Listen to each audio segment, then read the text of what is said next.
Signature Require podcast. I am your host, Miss Brittany Renee, and today we have Mr. Isaiah Gomez from Ohana here with us. Welcome. Thank you. Welcome. Pleasure to be here. Honored. Yes, thanks for answering the call. I'm really excited about you being here and talking about youth advocacy and being a youth advocate for kids that are in division of child safety and just underserved kids. So I want you to just introduce yourself to the audience and give us a little background about yourself. Okay.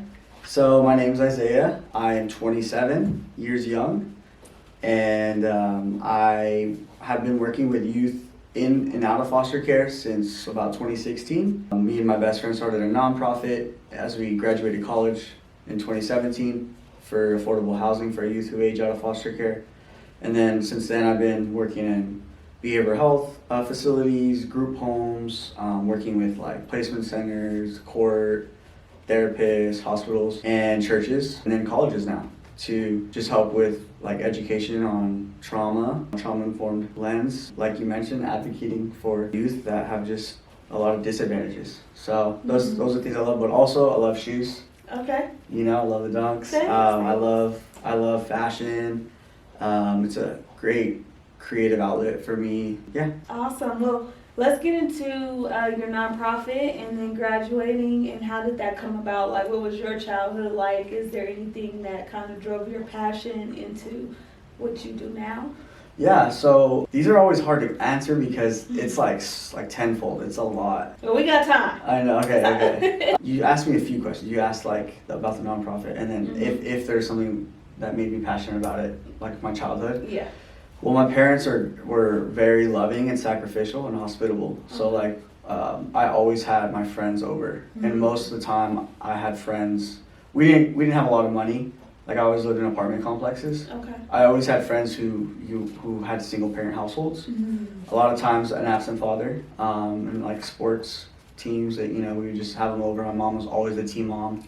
Okay. She's wild. And she'd come from a lot of adversity. She lost both her parents at a young age, like 19, and then raised her brother and was in poverty. And so she just made me very grateful. My dad as well sacrificed a lot. So they instilled that in me. And then I also had a lot of friends who were in foster care growing up that I didn't even realize, because as you're a kid, you don't think about like, you're in a group home, like, you just go hang out with them. And so sports really consumed my life. Wrestling was like my love, and that was able to get me into doors. I got a scholarship to go to GCU, which is a private Christian university, and I didn't want to go to a school like that. It was great, a lot of great opportunities there. They have so many ministry opportunities, ways to get plugged into like homelessness, refugee work, at-risk youth, elderly homes. And so I was exposed to a lot of that my freshman year. That's when like the wheels started turning, and I felt like I was finding my purpose. I had a huge like awakening like my freshman year, 2013. So then I got a mentor with my best friend, and we slowly were just interning, game planning, little entrepreneurial businesses. He loved shoes. He would sell shoes. Like we did a t-shirt, clothing thing, and fun things like that. And then my senior year, 2016-17, one of our mentors asked us to start a nonprofit. So that's kind of how to start it. Learning the statistics of youth in foster care in Arizona was wild to me. Yes. I worked at a camp for a week, and then it was kind of crazy that I couldn't help but like cry at the end of this camp. And I was like, wow, how I can't live another day without trying to do something in my power. Wow. To give someone else some of the privilege I have. That was like the beginning, kind of. Okay. Yeah. Okay, so your mom and dad, it sounds like they instilled a lot of those really great qualities of just caring about other people, but then I also heard it really came from a space of gratitude, of just wanting to give back and really be a voice for the voiceless, I call it. Yeah. What is your nonprofit and what does it focus on? Our nonprofit, it was so fun coming up with the names. You just write a bunch of names, choose the coolest one. Right. So we came up with the Send Phoenix. We did trademark it. Okay. The whole point of it was that we didn't want to have to rely on the state or the government to fulfill these needs for like the least of these. It was just something that we realized that if we wanted it to be as intentional and like loving as possible, we wanted to have the last say on things. And we just know that this field and this demographic, it's not pretty. So usually people from the outside who are whether investors or want to support it, they expect it to look a certain way, like make it more sexy, like, hey, let's make it more controlled and safe. But that's not the reality of working with people who've gone through a lot of hurt. Right. We leased a house in South Phoenix. Okay. Our friend had this affordable housing in there, and it was in the cut, 24th Street and Broadway. It was dangerous. Like, Wow. like at a time in Phoenix, it was the highest in for crime, like drug trafficking, sex trafficking. But at the time, it wasn't that crazy. You know, you hear gunshots every once in a while. Right. Our neighbors were like, it was a vacant home, but like there was homeless people that lived out there, always bonfiring. But they were friendly. They would occasionally just storm in the house, use the bathroom. That was scary. Wow. Yeah, but in that home, we were able to bring in young adults. We got accredited as a 501c3 tax credit, and then slowly got donors from churches we knew and friends. Basically, we worked full time. We worked full time at an RTC residential treatment center called YDI. Okay. It's like a prison for kids. If you've ever been, there's part of it is a sex offender unit. So these kids have been they've been offended themselves, and so they're there for treatment.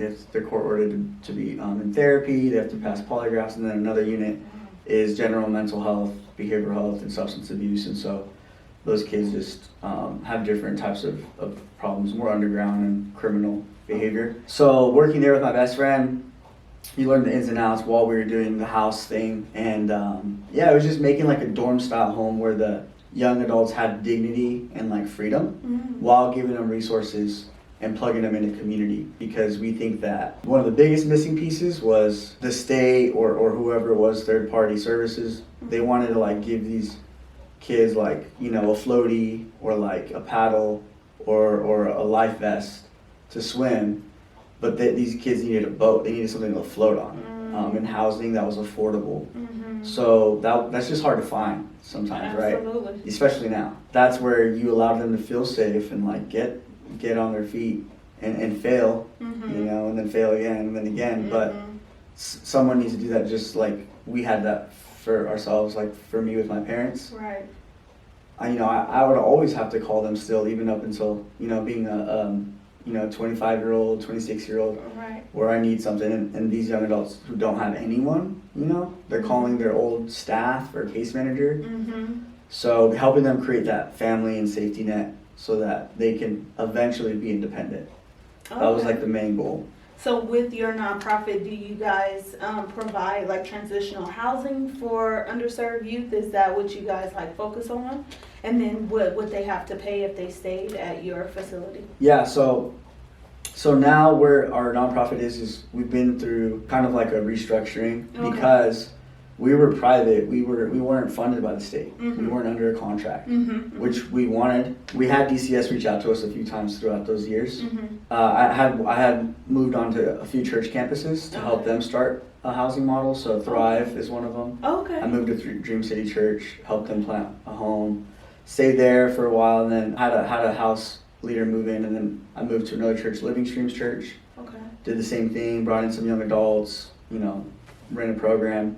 And then I moved out of there in 2020 during COVID. I'm in an apartment with one of our graduates, and now I'm at Ohana running the program there. But the model is to provide affordable housing, and it's for young adults aging out of foster care. Because they receive a subsidy if they enter the program. Right. So they'll receive, you know, at the time it was like $760 a month. And it would go down in tiers every like 3 months until they're 21. The problem was the young adults out of foster care usually didn't want to sign this voluntary waiver to stay in it, to receive the resources, because they were tired of paid people in their life to tell them what's best for them. They just had so much hurt from people and didn't trust people, and people in and out of their lives, empty words, empty promises, and then to expect them to just like trust as they're 18 to like stay in it when they have the choice, it's foolish. So we wanted to help create a more approachable model. Mm-hmm. And so now, just this year in October, they just released the new contract for aged out housing. Oh. So now the state is funding it. Oh, congratulations. So yeah, so Okay. so me and my best friend who started this model are so happy because I mean Yeah. they're not giving us credit, Wow. but But you the- guys fought for that. yeah, and the model yeah. they have is like it's basically what we had. Like it's not strict. There's not 24/7 staff. Wow. There's not forced 24. There's not forced random drug tests, Mm. which are all the things that we fought for that other people pulled out on funding or broke up our partnerships because they didn't feel that was safe. Mhm. So that's like the best news ever that like we had that this past month. So yeah, I'm so excited. Yeah, that's awesome. Yeah. Well, let's talk about this new role that you have at Ohana. What are Yeah. you doing now with them? Because it just sounds like you're just like a vessel, and you're planted at all these different places to just help get their programs up and established and running. That's amazing. What are you doing now? It is a blessing and a curse because I'm like, man, I get bored quick. Oh, okay. But at Ohana now, I was community engagement, Okay. which in community engagement, it was like everything was, it was life skills. Like the owner, he basically made a job description for me, Oh, okay. like things I wanted to do. Okay. So I got to do life skills in the homes with the young, with the youth 11 to 17. Okay. So I created a curriculum, like 12-week program that just hits some like topics that are tools that a youth should at least be talked to about before they're homeless or aged out. Mm-hmm. So you know those things are important. And then work program stuff, so getting them ready for the workforce, Okay. and then mentorship. Mm-hmm. So you know, just training anyone off the street who is passionate or wants to serve and give back to be able to love on one of the youth in our homes. Mm. So that model is the best because they usually never have someone who's unpaid in their life, especially that's not kin. A lot of the kids I've worked with, they usually don't have anyone besides like an old staff or therapist or something. So this mentorship program was incredible. Like the first time we launched it, within like 6-7 months, 3 of the kiddos were getting like fostered through it, and some of the people had never had experience with kids in foster care. Okay. So they just got to hang out with them. And then I did like event planning, you know, going to like Grand Canyon was one of the biggest ones. Was I have a buddy who's working there now, who I went to school with there. He's overseeing a program that I used to get scholarship for. Mm-hmm. So I reached out to him like, hey man, what do you think about this? Like I got, you know, like 40 to 50 foster youth, and then I have like same 40 to 50 special needs foster care youth. Can we like start a ministry for this? Because that's what I used to do at GCU. Okay.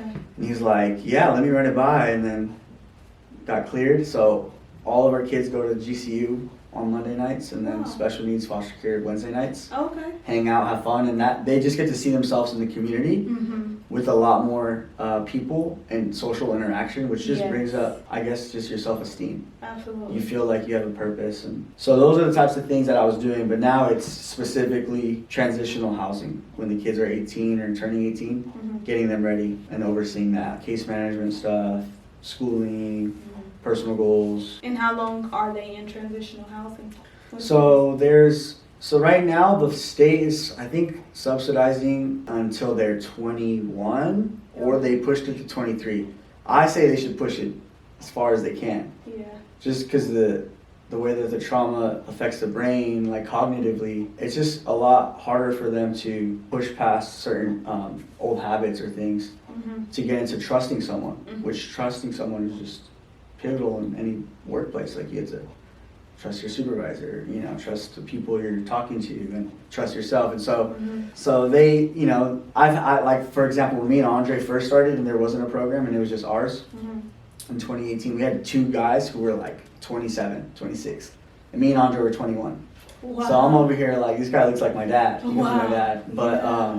you know, they were homeless Mm-hmm. and needed a place, and so we had a place for them, and they ended up making way more money than me and Andre. Wow. Got on their feet. Wow. Yeah. Good for them. Do they still work with you guys? So we do keep in contact with them, and the goal is to, as the program develops more, that's funded by the state, is to bring those graduates on board. Mm. And they're just you know, that's the hope for a kid who can see themselves in someone, because that's a big disconnect, is people who do make it out of foster care and do okay for themselves, there's not a lot of pouring back into it. So it's hard. I had both my parents. Yeah. I'm super privileged to these kids, right? Absolutely. And so when I'm sitting and talking to them, it's hard for them to listen to me because they're like, you don't get it. But when I bring in one of our graduates, which I love to do, and I'm like, hey, you don't need to listen to me. Just, I'll let them talk. And then they're like, wow. So that's the best. So I see that you're very spiritual. How do you incorporate that in like your just daily walk and life and business with working with these underserved youth? It's for sure a journey. So GCU is a private Christian university. So you leave there with like an idea of what like you think, you know, a relationship with God is and Christianity. So then I get, you know, me and Andre start this nonprofit. We're living in South Phoenix. You know, we have like dudes trying to break in our house at night. And then we go to work where it's a lockdown facility and kids are going to be registered sex offenders if they don't pass a polygraph. And like, it's a circumstance that was given to them because of what their parents did to them. Wow. And so like, just a lot of like huge culture shock. Like I didn't know any Christians in the workplace. Like it was so different. And so I was just like, God, like, how do you say you're good? And I would get calls at least like twice a month of a kid who was homeless needing housing from a church or someone, or they found it on our website. Yeah. So it was slowly getting really, really depressing.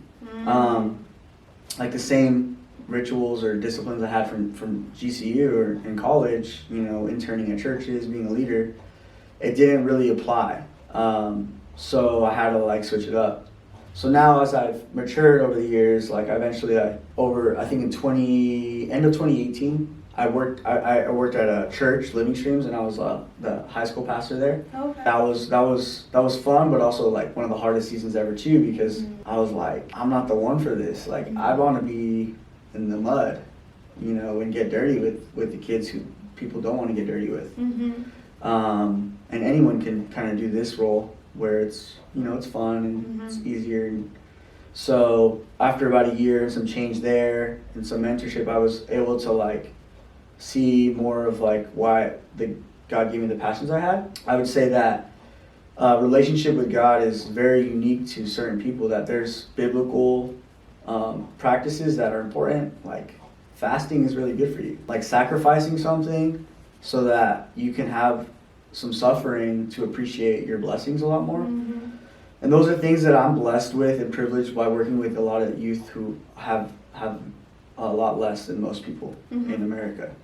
So those types of things keep me really grounded and appreciative. So being really aware of your privileges and not getting lost in like comparison of like the society and what other people are doing, because this whole time me and my best friend we're making all these sacrifices, you know, and you're sacrificing your privacy, a lot of traveling, like, you know, you see people your age like going out and doing fun stuff, and we're over here like in a nonprofit where we're not, you know, in the churches, not getting still paid. Have to have a job. So it was tough. Like we for sure like we're at each other's necks in different times, but all in all, like it's all about like the relationships around you and appreciating those people, being grateful and having love. To have love is like so great, because if you believe in like evil, then there's good, and so there must be a source of love. And to me, I know that God embodies that, but you can't just say like, oh, God is this. And so, you know, when you're making sure that in life that there's things that are truthful and there's things that are true, and so navigating through what that is, because I work with a youth, I'm not going to tell them I'm a Christian, because one, I think a lot of people don't know what Christianity is, because it's just not, people don't do it right. So if they do ask me, I'll be like, yeah, like I follow Jesus' teachings, but I'm a sinner just like you. So setting a common ground, like, hey, I'm not here to like save you, only God can do that, but I'm here to love on you. So that usually takes way less words and way more action. And so that's what people aren't wanting to do. Like it means you show up there to go see them on their birthday. You're there like this last Thanksgiving was my first Thanksgiving with my family in the past 5 years. Wow. I've just made sure to go in the home because it means a lot to them. And, you know, Christmas, same thing, Easter, and like New Year's. So my family knows, like, they don't hit me up to go out of town on the holidays. Wow. They'll know it's either before or after. Wow. Because that will just allow you to have more relational capital in someone's life, because they know, like, you were there and you sacrificed your time to be with them. And so those types of things I know that God has a heart for, and those are way more important than a lot of other things that people prioritize in their walk. So those things are what I love. I'm really close with my family. Those are some of the things. I could talk forever about like spiritual things. It's like wow, that's awesome. And this is the Signature Required podcast, right? And we stand firm on our purpose and walking in your purpose and wearing your name proud. And so I never let anyone leave without asking, what is your purpose in life? I would say that I would just be able to leave on an impression of like that there is hope. Super cliche, but I think that the reason people make like sometimes impulsive decisions, or you know they don't feel like this life is worth living. Which side note, I also work. I'm a private contractor for a suicide hotline chat 988. It's a brand new program. Okay. And so I work with people who are having thoughts of suicide or have that in the past. And so it's just like always on my mind. But if you can have a glimpse of hope, whether it's someone who's going to text you in the morning, an outfit that you can't wait to wear, or like it's an event that's planned or an activity. That's something I've learned by, you know, especially working with this demographic, living with them and seeing what is it that will help them want to live longer. For me, like it is fulfilling for me because I'm like, cool, like stand on my shoulders, because you know I could die tomorrow. I'll be thankful, and I lived a great life that I love. But I have this tattoo with my best friend in this field because we would just come home driving on shift some nights, and I'd be like, bro, it would sure be nice to die and go to heaven. Like, so it says heaven can wait, because there's just a lot of people who are like living in their comfort of their, you know, salvation or their security of their family, and you know they're good to go. But there's so many people suffering. It doesn't hurt to like see that, but I think there's a lack of like people being aware of that still. Like being able to give someone hope too is such a blessing to yourself. Absolutely. And I think that humans do have that instilled in them. I think that God instills that in people, and that's a part of his image that we bear. But for me, it is like that hope, you know. And then also that like people are like, what would you want your funeral to be like? And I'm like, I do want it to be like sad, but like turn up, and like I want to be fitted, like whether it's like a 3-piece baby blue like Temptation suit, or like and like some crazy, you know, Grails shoes and something. But this life is so short, so temporary. It is. That's good. How can people help you? What do you have going on? What's your next projects for 2023? How can they contact you? How can they be of service? What are you looking for? What are some needs that can be met? With Ohana Social Service Agency, we oversee like around 200 plus youth in foster care. Okay. And this new program I'm overseeing, we are looking for housing options. And so the model, it's comparable to like Airbnb. A lot of people know Airbnb, so that's easy to explain. I've been reached out to people.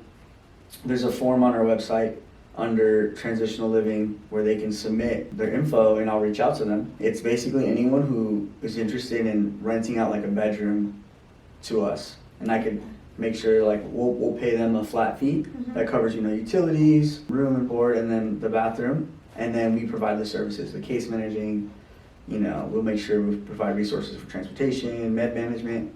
But like there's about 1,000 youth in foster care that age out every year. So turn 18, don't get adopted. Of those 1,000, there's only like a small, like 20% that usually utilize the services. The rest kind of fall under the cracks because they just hate like having to have someone paid to be in their life. Yeah. It's not dignifying. Yeah. So I'm trying to like break that percentage, but with this model that I know it can work, and I've done it since 2017, and the state is behind. It's their first year like trying it out, and so they're like really slow on things. But basically, someone who has an empty bed, who is close to public transportation or something, wants to get some cash for their bedroom, like it's a win. You feel good about helping someone. We don't just move any youth in there. We make sure that we vet them, and they have to get referred because of, if a kid comes out of like a hospital or a group home with 9 other kids, it's not appropriate to put them in a home where they have like a bunch of freedom. Right. So we have like a process on our side, but that's something that I've been working on marketing. So like anyone, like we have kids who are on the east side, west side, north. What are the qualifications for the home? Bedroom. If they have a bed and a dresser, that's great. That means they're a lot quicker to be hosting. Okay. If they're close to public transit, that's a big plus. If they don't have kids in the home, I can understand where that's more accommodating. Where if you have youth in the home, it's just you're gonna be worried about your kids, right? But like I said, we have our vetting. There's certain like little rules like curfews and guests over. If you can be more lenient on those things, these are young adults. Like they want to have freedom, right? Normalcy, and so that's something that they've usually not had. Right. So we have the structure for it. We don't expect authority from like a host home. We do the incident report stuff. It's so easy to qualify.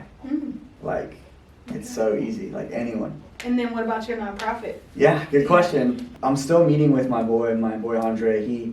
So what's really cool is he works with it's called Adonai, and so he bidded for the contract and they got it too. So me and him both are working overseeing the contract. Okay. Which is exciting. It's not like how we imagined it. He's done real estate and stuff like that, and so I'm having to like see what we should do with it because there's a few ideas. It's a lot of work too. I know as an entrepreneur. Oh yeah. It's a lot of work. It's a lot of work. So we'll see. Maybe revamp it. I don't know honestly. And so the contract that you guys have, that is for transitional living, or is it for, what is it for? Yeah, it's for transitional living. Okay. Okay. So you guys just trying to figure out what exactly you guys want to do with the... Yeah, so like Ohana is a social service agency. We got the contract there, and so I'm overseeing the program there. Okay. With the Send, we've kind of been using it as a marketing tool with our donors that we've had in our following. But because me and Andre have both been doing separate things, we don't know if we want to keep it. Because the best part of it was it was like the dream that helped set the precedent for the standard of housing for youth out of foster care, which is so cool. I don't know if it's gonna, still be something, and I'm working with Ohana now, and so kind of a conflict of interest. That was what I went there to do, because you have more pool and resources under an agency umbrella, and I have company cards. That makes it easy. Yeah. Well, that's good. I'm so happy that you just came and shared, because there's a lot of people who don't know about what these kids go through. There's not enough resources, unfortunately, for these kids that are underserved. And so for you to be so young, I just really want to commend you and give you your flowers while you're here and just say thank you. Thank you. There are a lot of kids who need people like you, who need us, right? Who need people that care. And unfortunately, there's not enough people. Right. It's just not enough. You see kids that are in these group homes and in foster care, and if you have 5, 6, 7 different kids in one home, then 9 times out of 10, the home is understaffed. And so the kids kind of just fall, in the cracks, and so having individuals like yourself and your best friend who just seen a need and said, God, send me, I'll go. That's huge. And if there's any way that we can help, we can partner, we can do whatever. Let the people know where they can find you on your website, how they can donate, to you, how, whatever. We don't know who can watch, know? Of course. So, you reminded me, like, I always forget this because I don't like plan something when I'm going on a podcast. I'm just going to answer the questions. But it's like some statistics for youth in the foster care, because I think that I always assume people should know or like will know or have seen it. But there's like around 14,000 youth in foster care in Arizona. We're like top 5 per capita in the States. And there's about 3,500 licensed foster families. So that means if every licensed foster family adopted or fostered, there'd still be, like 10,000 plus. Wow. So with that being said, there's about 1,000 that will age out every year. And so of that population, there's about 5 out of 10 will be homeless within a year. And then 4 out of 10 will be jobless. 4 out of 10 will be incarcerated within a year. 70% of the girls are expected to be pregnant by 21. 50% expectancy to get a GED or high school diploma, and then like 3% or less to get a higher degree. So that says a lot about the education system. And America's homelessness, about 50% of it is made up of youth who've been in foster care or have aged out. So like this one specific people group just tackles so many things, early teen pregnancy, dropout rate from schooling, incarceration, just homelessness, poverty, and so it's almost a no-brainer, if you hear this, or if you're an investor or you're a business person, like you want to know where your tax dollars should go to, youth and foster care. So like my info, my work email is Isaiah at Ohana AZ, which maybe we can post it. Sure. My Instagram, I sometimes use it for business. It's just weird, like I'm super creative, so I'll post shoes and stuff, but I do do some like consulting stuff on my Instagram for like, trauma training stuff, or just partnering with it. So if you want to reach out on my Instagram, that's okay. And I can give you all that info. Yeah. It doesn't need to be through me. There's people doing it. What you're doing, Brittany, is incredible. And so, just being aware and seeing what that does to your heart, and then how you can use your privilege to love on some kiddos. Awesome. Well, we appreciate you coming to Signature Required. You're welcome anytime. If you have anything going on, you want to put it on the podcast, share it with the audience, you are more than welcome to do that. Thank you. This has been our time. I am Brittany Renee, and Signature Required is here to stay. Check out our merch at signaturerequired.com. If you're looking for a personal development coach, I can be reached at brittanyrenee.com. And we will see you back next time. Peace.